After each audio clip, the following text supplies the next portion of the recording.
Welcome to the Oh So Spurs podcast, where this is the Chelsea preview. We'll be going over team news, Ange's interview, the expectations of the lineup, Poch's return, Chelsea's style of play and how that's going to match up against ours, the expectations of the results, and some discussion around the new structure inside Tottenham for transfers. And with us today, we've got Si and Johnny. How are you, boys? All good, mate. All good. Tickety-boo. Good to have you on. Shall we jump straight into it then, lads? In terms of team news for the game, it seems like the only person missing is Destiny Udogie. Do you expect him to walk in if he's 80% fit, or do you think we're going to... Davies is out injured as well, actually. We should note that. So do we expect him to walk back in? And if he doesn't, who's going to go at left back, do you think, Si? Well, I think Ange said 50-50 at the moment, right? So they're assessing him day to day. So the fact that it's a Monday kickoff is probably good for us. Couple of extra days to assess and see if he can make it. If he's anywhere near fit, I think we chance him. If he's not, then it's Emerson at left back, right? Left back, right? But he's left back. So I think that's looking at what he's done recently in terms of subs, etc. That's the only solution with Davies being out. So, but I think that's the only injury forced decision that is going to be made for the lineup, right? I think so. Johnny, you have anything else? No, that's all. Just Davies and Udogie. Yeah. So we think Emerson Royale at left back or Udogie is basically the two options. But I also wanted to touch on, before we just go into the game itself, Ange's interviews that have just been coming out. Some really, really interesting comments there. Particularly in the way he handled conversations about the history of Pochettino, and also around, would you like to have £1 billion to spend in the transfer market? I thought his answers to that were pretty insightful as well. But what did you make of it, Johnny? Have you had a chance to watch it? I was kind of like working whilst listening to it in the background, so there were bits that I missed. I did kind of like... I think he was asked about the billion pretty early on, and he was like, I'm not sure if the context of the question was referring to the Chelsea millions and their contracts. It was exactly that. Yeah.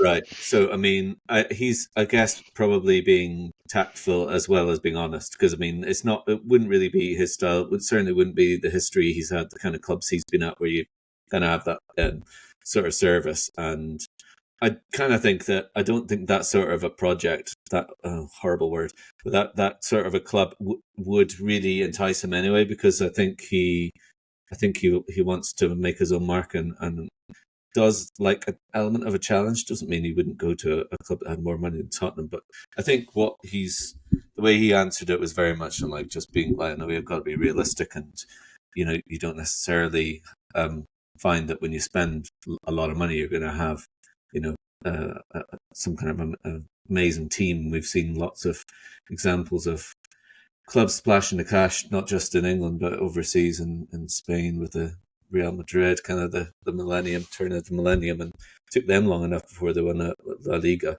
So, yeah, I think he was typical Ange, very, very tactful, didn't want to sort of refer directly to Chelsea. Same as when he was talking about Pochettino, he's very respectful and totally acknowledged the impact he'd made at Tottenham.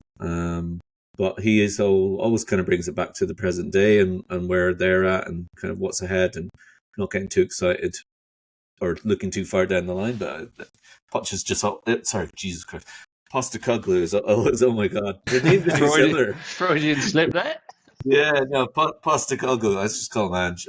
He's always really grounded, isn't he? And just so level and measured and genuine. So yeah, I thought it just kind of classic Postecoglou, really. What about you, Si? Go on. Yeah, I agree. And the thing that gets me about Postecoglou is he doesn't swerve anything, and he just talks like a normal bloke. Right, and it gets asked the question. So I think I'll paraphrase because I don't know the exact question, but it was something along the lines of they were asking him about what do you think of the challenge that Mauricio's got at Chelsea? How do you see that? How do you view it? And he was like, "Well, I don't know, because unless you're in the role." Unless you're in the role, doing the role, you don't know the challenges, because what you see from the outside is what you're allowed to see from the outside, basically. And he said, like, you have no idea of the challenges that I have here because I can't tell you everything. and I won't tell you everything. So unless you're doing the job and you understand the challenges, you can't have a view on it. And he said basically, he was sort of summing it up that it'd be wrong for him to have a view on that when he's not there doing it. So he wants to focus on now. He wants to focus on what he needs to do. He wants to focus on what the team needs to do. And when he was asked about the run of games, he was like, well, yeah, you can either look at it as a group of games, which aren't easy, because I think we got Chelsea, there's Villa in there, there's Man City in there, there's Newcastle, there's West Ham. So they could look like a tough run of games. And he said, or you can take each game as it comes and focus on that game and be present and get the players focusing on what they need to do now rather than looking too far into the future. And he was like, that's just the way it is. Yeah, it's an interesting. I liked the way he referred to when he was asked about, Poch. He said kind of like everyone's got a history with their exes. I kind of like the way he brings it down to that. Well, he was asked about that, wasn't it? He said, it the female journalist who said, when you see your ex with someone you don't really like, you really don't like the person she's with. How do you feel about that? And he was like, Jesus, that's a lot to unpick in that question. It is. I didn't think of that before. You're right. The question around, effectively, he was asked, would you like £1 billion to spend on players? And saying, there's evidence it doesn't work. I didn't think of that and put two and two together. He's obviously having a gentle dig at the way Chelsea are structured.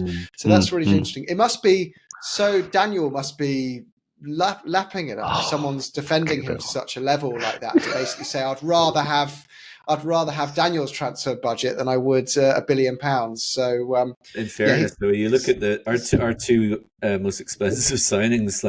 Tanguy's obviously my gosh, he's a soap opera in himself, and clearly Richie's having a major struggle as well. So, anyone who thinks the money success, room service, and Bailey. Oh gosh, yeah. I'll supersize that, please.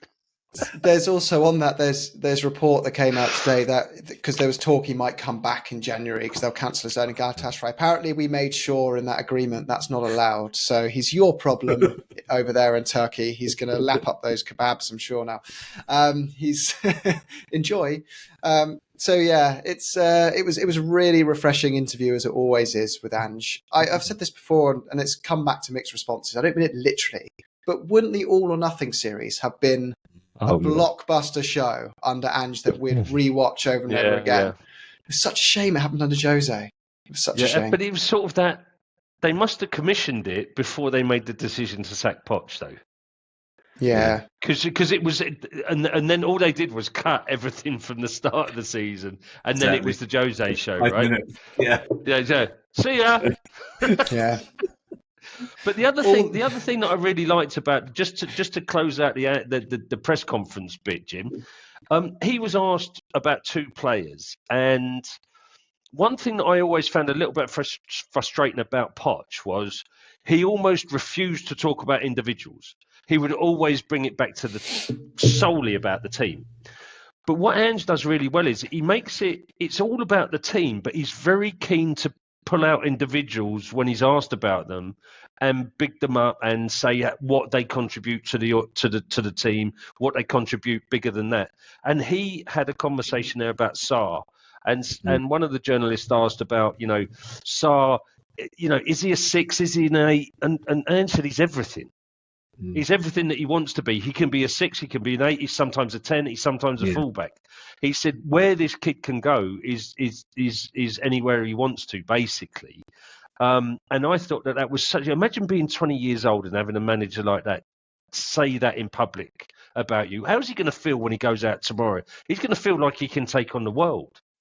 Yeah, I agree. If you want to watch how to handle young players and handle amnesty in a camp, or a player like we had when Basuma obviously reportedly turned up late to training in the first week, whatever. Ange is the model of how to handle it. Eric Ten Hag is the opposite end of the spectrum of how not to handle it if you want to self-implode and demotivate your camp. He's the master of it. So, talking of Ange handling things well, how are we going to handle Pochettino's return as a fan base? And this is a two-part question to you, because one is how you will handle it as individuals being in the ground. We will all be there. But and the other side is how do you expect the overall ground atmosphere to be? Johnny, start with you. I know Yeah, we talked about this a little bit in the previous pod. So, like, I was pretty clear on the fact that I know that he's a Chelsea manager. So, Chelsea's not a club that's very we're not too enamored with, to it mildly. So, yeah, we would definitely want to give the Chelsea team a lot of intimidation and kind of like the North London derby kind of vibe that we have had in the past. So there's no question about that. But regarding Pochettino, I feel quite strongly that we really should be respectful of him. I understand why people would have reservations about clapping him or anything like that. Certainly shouldn't be disrespected. I wouldn't have a problem with clapping him if he comes in and he waves. I don't know if he's going to do that or not, but if he comes in there, like, for what he's given me as a Tottenham fan, the memories, Amsterdam and all of that, and the hope that he gave us, connection that we had with him, not too dissimilar from Postecoglou in some ways. That connection that we now have, and a bit of a man crush, a bit of a genuine kind of affection for the guy. I don't think he's been at a club since he was with us. And okay, I know we've got like rose-tinted spectacles when we're talking about our own club, but I doubt if he really feels since Espanyol, probably that was his club, as a player. So that's a club that's important for him. Obviously, Neil's old boys in Argentina, but in Europe, I think after leaving Spain, I can't imagine he's got the same feelings about Paris Saint-Germain or Southampton. No. And I doubt if he'll have the same feelings for Chelsea, because I don't think he'll be there long enough. And it's a whole different story with them anyway and their expectations. So what he brought us, I would very happily clap him, because we didn't get to say goodbye to him. And that's what I'd like the fans to clap him politely, just to acknowledge what he is and what he's done for us. And then as soon as the whistle blows, just get stuck in and give his team all hell we can possibly give them, I don't know if that's what's going to happen. I really hope he doesn't get any boos, because I don't think it would reflect well on the club or on our fan base. That's how I feel about it. Yeah, it's a bit like you're with an ex. Everything was going well, amicable relationship, but she's moved to Australia. She's gone off, but when she comes back in the room, I'm not going to clap her when she comes in arm in arm with a Chelsea fan. But I'm not going to be nasty to her either. But what was your point, Johnny? You were about to say something. I was just going to make the point that because whenever she was unattached, the girlfriend was unattached, and we were unattached, and she was waiting for us to ask her out again, but we didn't. So you can't blame her for. Well, I mean, she could have chosen better than the Chelsea supporter, obviously. There you go.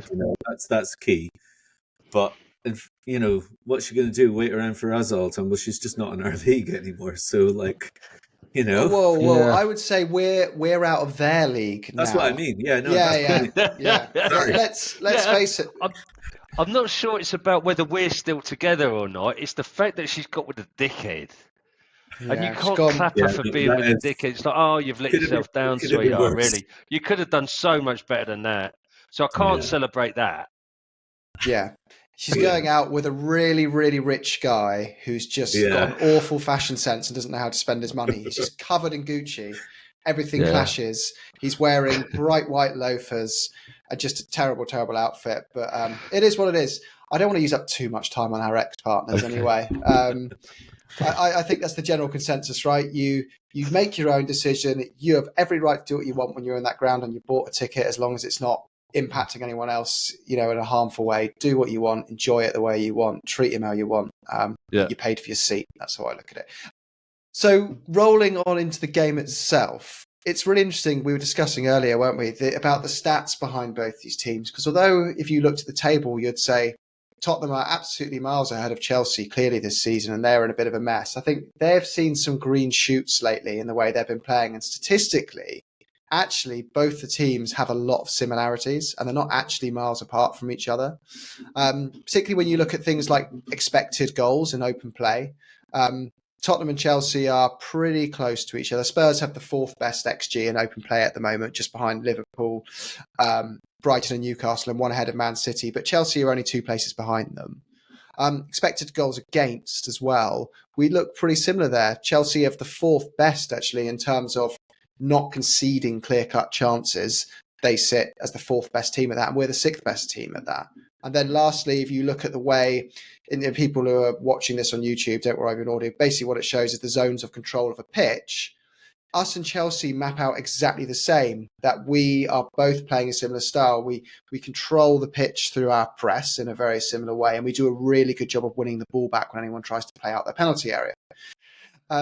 So yeah, based on that, I personally don't feel this is going to be the walk in the park. Maybe some of us have the expectation it will be. I don't know. I feel like we've got this exuding this confidence of we're going to be laughing Pochettino home out of that stadium and watching him walk through the tunnel as a solemn figure. But do you guys think it's going to be a tough game in reality? Si, what do you reckon? Yeah, no, I think it is, Jim, and I think I agree with you there. It's I think the table doesn't tell the story in terms of where the table's lying about Chelsea's position. Really, I think that if they had a centre forward like Son, they're much higher up the table. When you've got a centre forward that overachieves against his own XG the way that we do, you can rely on those goals. They struggle in that final third, and you listen to the Chelsea supporters, and they quite like the football that they're playing up until that final third, but they haven't got the killer ball, and they haven't got that person up front that they haven't had since Drogba, maybe, to really be that killer centre forward, because they haven't got anyone that can finish properly. And I mean, if you look at it, they're playing Cole up front against Arsenal. They played Cole as a centre forward, didn't they? And they did. He's not a centre forward. So I think that where we will find some difficulty against them is the speed of their counter attack against us. I think Sterling is rapid. I think Mudryk is rapid. And I think we're going to have to be on the watch out there, especially if Udogie isn't playing. I think that right side could be a bit of a challenge for us. What about you, Johnny? Would you agree with Si there? I mean, I think it's important to temper our expectations a little bit or be realistic. But at the same time, I watched the Chelsea Arsenal game about a week or so ago, and that was a poor game. Both sides had poor games, and in fairness, the conditions were really awful. But any time I've seen Chelsea this season, the midfield was ticking along quite nicely in that game. They completely controlled that game and then just bottled it completely in the last 15, 20 minutes. Arsenal were so lucky to get a draw out of that game. Chelsea's midfield, for me, were really strong that day. They were moving it around quickly, a bit like ourselves, some lovely interchanges and first-time passing and good pace. The trouble is they're absolutely toothless up front, and their keeper had a howler, and he has been a bit sus in stark contrast to our new goalkeeper. So when you look at the XG, fair enough, but Si's right. We have Son, and as a result, we've got 9 goals more scored in the table than they have, and that's basically what it comes down to. That's a really important part of what a team's performance is, and so we've got the keeper, they don't, and we've got a finisher, and they don't, and I think that's the reason why I'd still be quite confident, without being cocky, that we will beat them on Monday if we play anywhere sort of close to our best. I definitely wouldn't underestimate Chelsea. They are really good in the middle, but they don't have anyone up front. I mean, that guy Jackson's really not really done it yet. I think maybe he's potential in the long run, but they need to sign a striker. And I would have thought it's kind of ironic because they've got so many new signings, but they still don't have a new Drogba or anyone who can hit the back of the net. And what about Johnny, you, Paratici? Yeah, no, but I just wanted to ask Johnny, so that Arsenal game, Arsenal's midfield really didn't do a job for the first 70 minutes either, did they? So we don't really know how that Chelsea midfield will respond when they go toe-to-toe, because for some reason, for the first 70 minutes, Odegaard and Rice were almost missing out of that midfield. I don't know what was going on with them. They just weren't at the game. And it was only when Rice, great finish by Rice for the cock-up from the keeper, by the way, and that got them right back into the game. But when they then started going at Chelsea full pelt in the last 20 minutes, Chelsea looked really vulnerable. And I wonder, and that was with Chelsea at home. So Chelsea away and us going at them full pelt at the lane with the atmosphere there, I think their back line is to be got at, and I think where we will hit them, or where we will be most effective, I think, is down the centre. Because I think if we can get at Silva down, if we can get against Thiago down the middle, get Sonny running past him. He's 39 now, 39 years old. Great player, don't get me wrong. Been a magnificent servant to football. But he can't cope with Sonny running at him for 90 minutes. And I think there'll be space, because that's the way Chelsea want to play. That will suit us, but it will also suit them. Yeah. I think this is an end-to-end ding-dong battle at the lane. Yeah. And it's not going to be easy, and it's going to be a close game. Yeah, I think this is going to be Johnson's best performance for us so far. I think he's going to start for those reasons you guys have mentioned. They'll be looking at that defence thinking, when they're going to push out and try attack us as well.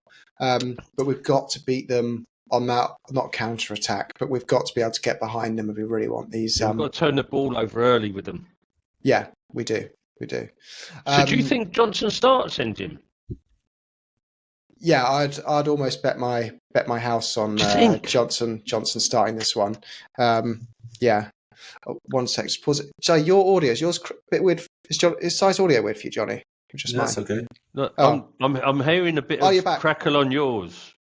Oh, yeah, I was hearing crackle on yours, but it seems to be okay now. Anyway, that was at 5. Anyway, that was at 5 minutes. We're having a right old time of it tonight, aren't we?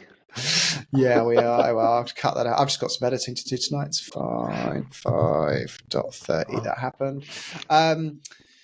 Yeah, so I'm set on that. Johnson's definitely going to start. I always saw Johnson, and Ange even said it in his interviews when he signed him. He's always wanted Johnson. He's always been a player that he felt was perfect for how he likes teams to set up. But in previous jobs, he just was not a realistic target that he could get. He's come to Spurs, made him a priority target, got him. It's just a matter of when he can get him into that starting lineup, and that's as soon as he's fully fit. That's my opinion, that Richarlison is going to be that backup left winger and backup striker. And this season it will be Johnson and Kulusevski. And next season, just all the links are towards a left winger, which means Johnson would probably go to the right, and would have a lot of options, which is only a good thing, right? Mm-hmm. So based on all that, what are you guys feeling in terms of results here? Are you feeling high scoring game or a nervy close contest? And how do you expect the final score to go? I'll start with you, Johnny, this time. Go on. Let's see if I can make it 2 in a row. I don't have quite the streak that Mystic Jim has, but I'm going to go for it. Look, Johnny, if you swipe right a million times, someone's going to swipe the other way by accident. That's how I look at it. Yeah, fair enough. I think we will win, and I think there will be goals. And I'm going to say 3-1. I think that I definitely agree with you a bit by Brennan Johnson starting. I think I think the option of bringing Richie off the bench, because Sonny's he did play the full game the other day against Crystal Palace, but he hasn't really done that almost at all. And it would be quite nice to be able to, if you're taking off Son, to bring on Richarlison, and he's actually been quite effective when he has come off the bench. And then he'd be coming on in his preferred position. So I would love him to come off the bench and score kind of the third goal. But I think Johnson looked absolutely superb against Palace, so definitely. And with his pace, I don't know if I can't imagine Cucurella living with his pace. So I do quite fancy us down the both sides, especially down the left. So yeah, I'm going to go with 3-1. I think just out of fear of making it sound cocky, I'll give them a go. But I honestly. I'm frighteningly confident because I know when I'm in the stadium I will not feel as confident as this, but I do feel really confident. I just don't think they're much of a threat up front. I think that's all right. That's really why I don't fancy their chances, and also because Paul Merson said he doesn't see Chelsea getting beat. He'd rather have Brentford at home any day of the week than a trip to Tottenham. That's Paul Merson's. So yeah, there you go. That's filling you with more hope. He is. What about you, Si? Score wise, what are you thinking? I think it's an odd goal, and I think it's high scoring. So I think maybe 3-2. I think it's going to be a bit closer than than some people think. With the Johnson, Richarlison question, what I want is Johnson to start. What I think will happen is I think Richarlison will start to really get that press and that aggressiveness at the start of the game, because I think that's what he's there for. I think if Sonny comes off and Johnson comes on, then move Richarlison to the middle. That's not what I would do, but I think that's what might happen. I think it's going to be an end-to-end ding-dong game. I think it's going to be very open. I think it's going to be a little bit like the Liverpool or the Man United game, where there's two teams that are going to want to come and play football. Because I think Chelsea want to play football. They're not going to come and sit back. Yeah. I think they're going to come at us. I think they're going to try and pressure us and see what our back line have got if they can get at us. And I think this is where Coetzee and Van der Ven earn their money. I think that both sides of Chelsea are quick. So, you've got Sterling, I think, will be down the right. You've got Mudryk down the left. So I think both centre-back and full-back combo have got their work cut out for them. Certainly first half against them. So I think it'll be tight. I think it's the odd goal. I think 3-2. Interesting. Yeah, I'll caveat Johnson starting with one thing, that Udogie's fit. I think if we've got a makeshift left back, there's a higher chance that... Actually, no, because it would be Emerson Royale, who's quite defensively sound, so I'll stick with Johnson on left. And similar to you guys, I know it's not going to be an easy win, but I still think it will be a 2-0 win. And that's down to, yes, they aren't as bad as they appear on paper, Chelsea, but it's that argument of, well, if they could score goals, they'd be good. Well, they can't. It's like this whole boring argument of Marcus Rashford would be world class if he was composed and could score goals regularly. Yeah. Well, as a striker, those are the two hardest things to do. Yeah. So I don't really get that argument. And they used to say about Martial, he would be world class if he could finish. Well, he can't. So I'd be a movie star if I was good looking. Well, there you go. Yeah. But I'm not. You'll just have to make do with being Spurs' ex-director of footballs. But I need to wrap up there, boys. But I think, I'm really looking forward to that game. Really looking forward to it. Me too, boys. Yeah, be good. So we all finish with our up the Spurs. And Spurs. come on, Spurs. You Spurs.